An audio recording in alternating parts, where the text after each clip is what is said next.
मुंबई प्रतिनिधी दोहकी चेहरात सतेश पाटील।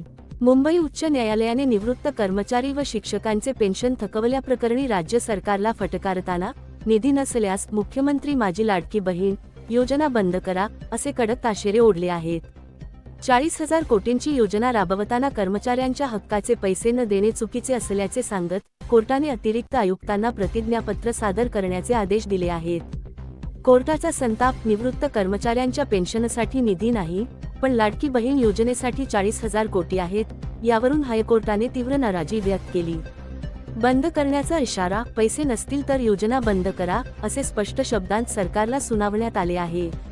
प्राधान्यक्रम, कर्मचाऱ्यांचे पैसे देण्यासाठी महापालिकेच्या गाड्या विका, खुर्च्या विका पण पैसे द्या असे न्यायालयाने म्हटले। याचिका, मुंबई महापालिकेच्या एका निवृत्त महिलेने 7व्या वेतन आयोगानुसार पेन्शन न मिळाल्याने ही याचिका दाखल केली होती।